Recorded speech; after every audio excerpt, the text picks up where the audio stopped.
اعوذ باللہ من الشیطان الرجیم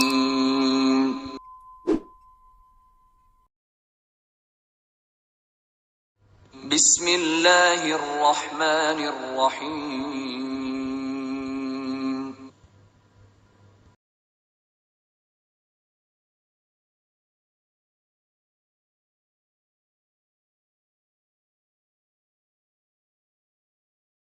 سیدہ خدیجہ الکبریٰ رضی اللہ تعالی عنہا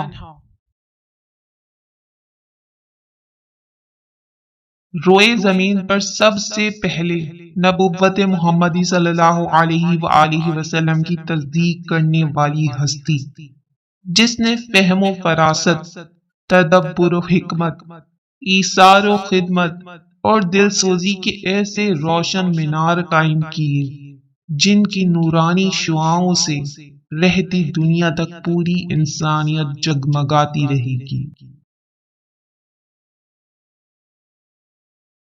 عموماً خواتین ایسے حالات میں گھبرا جاتی ہیں اور تسلی دینے کے بجائے پریشان کن باتیں شروع کر دیتی ہیں، لیکن آپ رضی اللہ نے تسلی دیتے ہوئے فرمایا، خدا کی قسم اللہ تعالیٰ آپ کو کبھی بھی رسوا نہیں کرے گا، آپ تو صلح رحمی کرتے ہیں، بے کس و ناتواں لوگوں کا بوجھ اپنے اوپر لیتے ہیں، دوسروں کو مال و اخلاق سے نوازتے ہیں، مہمان کی مہمان نوازی کرتے ہیں، حق بجانب امور میں مصیبت زدہ لوگوں کی مدد کرتے ہیں۔ اس کے بعد سیدہ خدیجہ رضی اللہ تعالیٰ آپ صلی اللہ علیہ وآلہ وسلم کو اپنے چچا زاد بھائی ورقہ بن نوفل کے پاس لے گئیں، جو مکے کی پوری آبادی میں موحد صحیح العقیدہ، نصرانی اور تورات و انجیل کے بڑے عالم و عامل تھے۔ انہوں نے آپ صلی اللہ علیہ وآلہ وسلم سے غار حرا میں جبرائیل اور نزول وحی کی سرگشت سن کر پختہ یقین کے ساتھ آپ صلی اللہ علیہ وآلہ وسلم کے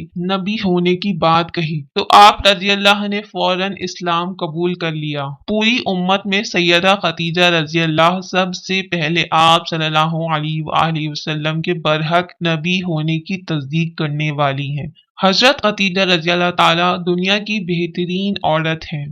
حضرت خدیجہ رضی اللہ خود بیان کرتی ہیں کہ جبرائیل امین رسول پاک صلی اللہ علیہ وآلہ وسلم کے پاس آئے اور کہا کہ یا رسول اللہ، یہ خدیجہ آ رہی ہیں، ان کے ساتھ ایک برتن ہے، اس میں سالن اور کھانا ہے، جب وہ آپ کے پاس آ جائے تو ان کو ان کے پروردگار کی طرف سے سلام پہنچائیے اور میری طرف سے بھی، اور ان کو خوشخبری سنائیے جنت میں موتیوں سے بنے ہوئے ایک گھر کی، جس میں نہ شور و شغب ہوگا اور نہ کوئی زحمت و مشقت ہوگی۔ سیدنا علی المرتضیٰ رضی اللہ تعالیٰ سے روایت ہے کہ نبی اکرم صلی اللہ علیہ وآلہ وسلم نے ارشاد فرمایا، اس دنیا کی عورتوں میں سب سے بہتر خدیجہ بنت خویلد ہیں۔ حضرت عائشہ رضی اللہ فرماتی ہیں کہ مجھے رسول پاک صلی اللہ علیہ وآلہ وسلم کی ازواج میں سے کسی پر ایسا رشک نہیں آیا جیسا کہ خدیجہ پر آیا، حالانکہ میں نے ان کو دیکھا نہیں، لیکن آپ صلی اللہ علیہ وآلہ وسلم ان کو بہت یاد کرتے اور بکثرت ان کا ذکر فرماتے۔ کبھی کبھی ایسا ہوتا کہ آپ بکری ذبح فرماتے، پھر اس میں سے حصے بنا کر سیدہ خدیجہ رضی اللہ سے میل جول اور محبت رکھنے والیوں کے ہاں بھیجتے۔ بسا اوقات میں کہہ دیتی دنیا میں بس خدیجہ ہی ایک عورت تھی، اس پر آپ صلی اللہ علیہ وآلہ وسلم فرماتے کہ خدیجہ تو خدیجہ ہی تھی اور ان سے میری اولاد ہوئی۔ سیدہ خدیجہ رضی اللہ کو اللہ تعالیٰ نے دولت مندی کی نعمت سے بھی خوب نوازا تھا۔ آپ رضی اللہ نے اپنی پوری دولت اور غلام زید رضی اللہ کو آپ صلی اللہ علیہ وآلہ وسلم کے قدموں میں ڈال دیا اور آپ کو دین اسلام کے اشاعت کے مقدس مشن میں گھریلو معاشی افکار سے بے نیاز کر دیا۔ اہل مکہ بت پرستی کے شرک میں مبتلا تھے، لیکن جاہلیت کے اس دور میں گنتی کے 2-4 آدمی ایسے بھی تھے جن کو فطری طور پر بت پرستی سے نفرت تھی۔ ان میں سے ایک ام المومنین سیدہ خدیجہ رضی اللہ تعالی عنہا بھی تھی۔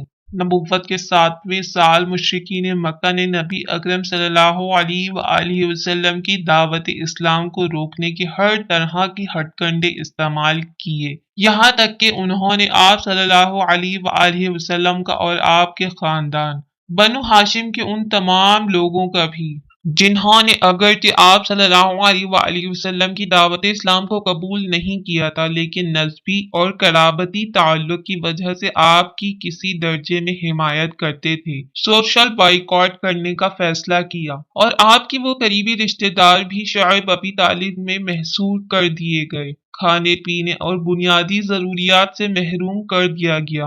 یہ بائیکاٹ 3 سال کے عرصے تک محیط رہا، یہاں تک کہ ان لوگوں کو کبھی کبھی درختوں کے پتے کھا کر گزارا کرنا پڑا۔ ایام محصوری کے اس 3 سالہ دور میں حضرت خدیجہ رضی اللہ نبی اکرم صلی اللہ علیہ وآلہ وسلم کے ہمراہ رہیں۔ نبی اکرم صلی اللہ علیہ وآلہ وسلم نے جب ام المومنین سیدہ خدیجہ رضی اللہ سے شادی کی، اس کے بعد تقریباً 25 سال تک آپ رضی اللہ زندہ رہیں۔ اس پورے 25 سال کے دوران آپ صلی اللہ علیہ وآلہ وسلم نے کوئی دوسرا نکاح نہیں فرمایا۔ اس پورے 25 سال میں، جن میں سے 15 برس قبل از نبوت کے ہیں اور 10 برس بعد از نبوت کے ہیں، نبی اکرم صلی اللہ علیہ وآلہ وسلم کی جانثار، اطاعت گزار، وفا شعار بیوی بن کر زندہ رہیں۔ ہجرت سے 3 برس قبل 64 سال کی عمر پا کر تقریباً ماہ رمضان المبارک کی 10 تاریخ کو مکہ معظمہ میں وفات پا گئیں۔ نبی اکرم صلی اللہ علیہ وآلہ وسلم نے جہون جنت المولا میں آپ رضی اللہ کو اپنے ہاتھوں سے قبر مبارک میں اتارا۔ چونکہ اس وقت تک نماز جنازہ کا حکم نازل نہیں ہوا تھا، اس لیے ان کی نماز جنازہ نہیں پڑھی گئی۔ حضرت خدیجہ رضی اللہ کے سال وفات کو آپ صلی اللہ علیہ وآلہ وسلم نے عام الحزن یعنی غم کے سال سے تعبیر کیا ہے۔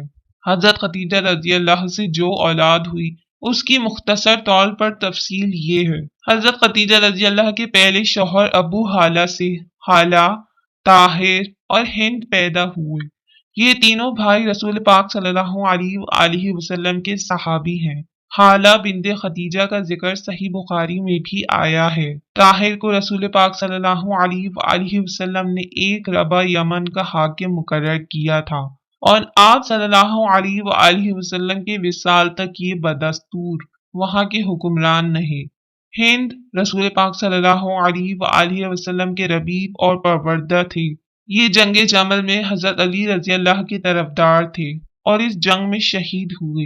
ہند نہایت فصیح و بلیغ اور رسول پاک صلی اللہ علیہ وآلہ وسلم کے وصاف کے طور پر مشہور تھے۔ آپ صلی اللہ علیہ وآلہ وسلم کا حلیہ مبارک انتہائی فصاحت اور صحت سے بیان فرماتے تھے۔ حضرت خدیجہ رضی اللہ کے دوسرے شوہر سے ایک لڑکی پیدا ہوئی، اس کا نام بھی ہند تھا۔ تیسرے شوہر سیفی سے ایک لڑکا ہوا جس کا نام محمد تھا۔ رسول پاک صلی اللہ علیہ وآلہ وسلم سے 6 بچے پیدا ہوئے، 4 صاحبزادیاں اور 2 صاحبزادے۔ ایک حضرت قاسم جو آپ صلی اللہ علیہ وآلہ وسلم کے سب سے بڑے بیٹے تھے، انہی کے نام پر آپ نے اپنی کنیت ابو القاسم رکھی۔